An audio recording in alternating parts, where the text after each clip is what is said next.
Grabe ang palitan ng akusasyon at magsilipan sa isa't isa ang ating mga politiko sa Kongreso at saka po ang mga supporters ng mga Duterte kaugnay sa controversial na confidential fund.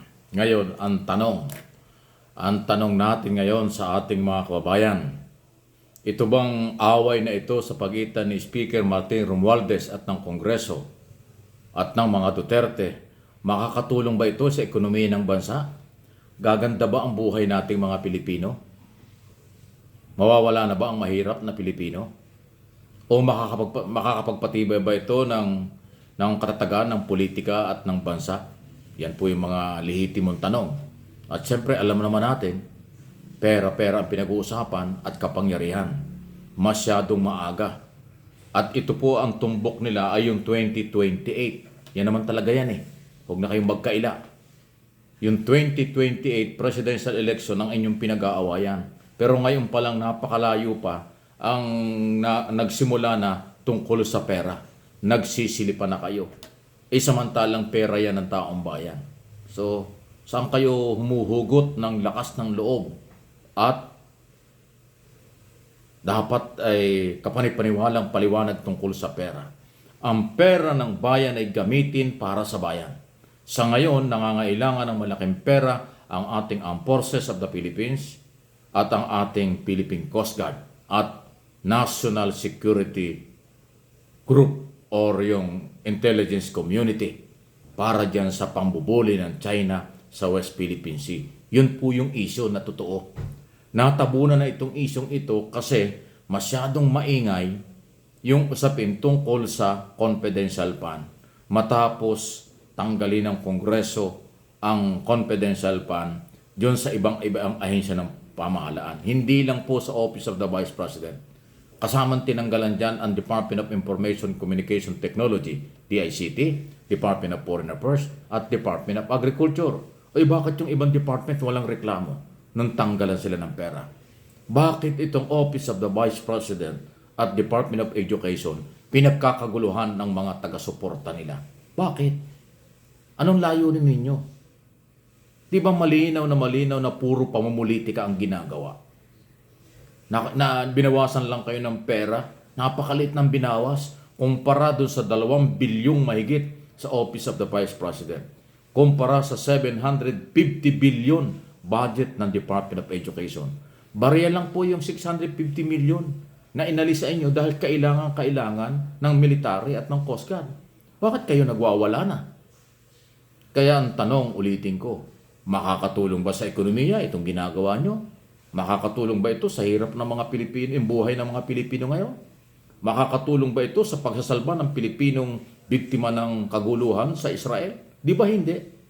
Kayo nagsisiraan pero iisa lang naman ang layunin dito. Nagsilipan kayo dahil ang inyong mga paghahanda ay para sa 2028 election. Pero gusto yata niyong gamitin itong pera ng bayan. Teka muna, may pananagutan yan. Ngayon, nagsalita na po ang Kongreso na yung perang naiwan sa kanila na ginagamit subject for auditing ng COA. Hindi daw pwedeng hindi. Iba yung extraordinary fund kaysa sa confidential fund. Di yung COA na bahalang magpaliwanag dyan. So, di ba? Ang akin po dito, bilang Pilipino, at tayo mga Pilipino lahat, ang ating pagtulungan at pagtuunan ng pansin yung problema sa West Philippine Sea. Paano mahihinto? Paano matitigil ang pambubuli ng China, ang pangaagaw ng China sa West Philippine Sea?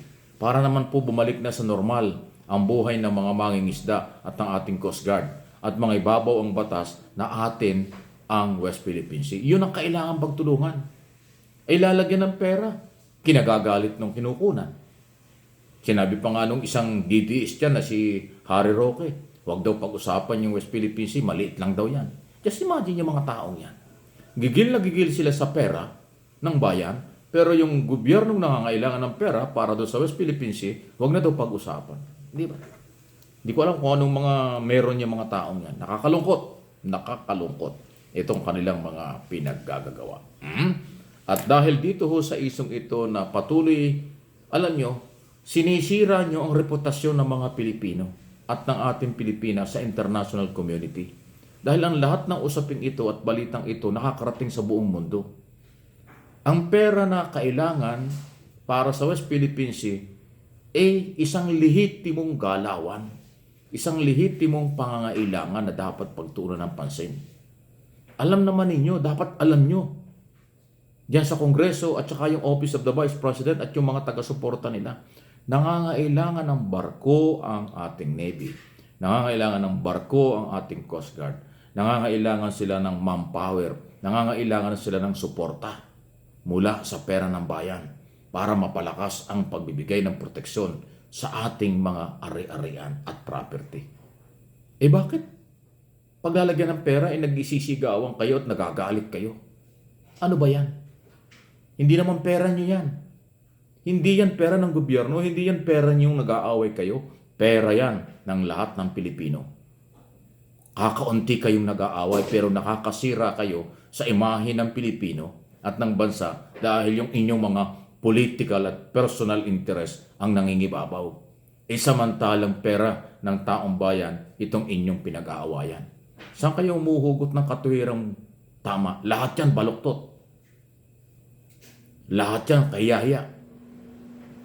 Walang tama at walang legal na mga basehan ang inyong pag-aaway sa pera ng bayan. Bayan, taong bayan, ang dapat masunod, hindi kayo. Okay? Kaya ang aking pong apela sa mga mamamayan, manindigan tayo sa mga lugar na nangangailangan ng pera, ahensya na nangangailangan ng pera. Huwag tayong pumayag na yung perang gagamitin sa kanilang mga interes lamang. Gagamitin sa kanilang ambisyon sa buhay. Kung gusto niyo kayo ay magpresidente o kumuha ng anumang posisyon sa gobyerno sa magitan ng political exercise, huwag niyong gamitin ang asset, pera ng taong bayan. Gumamit kayo ng inyong sariling pera. Gumamit kayo ng inyong sariling mga kaari-arian. Huwag pera at kapangyarihan ng bayan. Malinaw po yun. Alam niyo itong away at sinasabing COA report, audit, wala rin mangyayari dyan. Magtatakutan lang kayo, mag-aasahan lang. Sinabi na nga ng COA, hindi nila kaya yan. Wala silang kapangyarihang sundan ang confidential fund. Bakit pa audit pa? Konsensya na lang kung meron kayo. Huwag niyong gamitin sa mali yung pera ng bayan.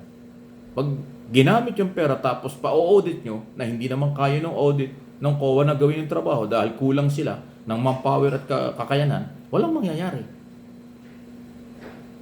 Huwag na kayong magmalinis. Lahat ng pinagdaan ng perang ito, meron kayong obligasyong ipaliwanag sa bayan. Kahit walang auditor, kayo mismo ang magpaliwanag. Bakit kinakailangan i-audit pa? Hindi nga kaya nila yan. Kayo mismong gumamit, pinagkalooban ng perang ito mula noon hanggang ngayon. Kayo yung voluntary magpaliwanag sa bayan.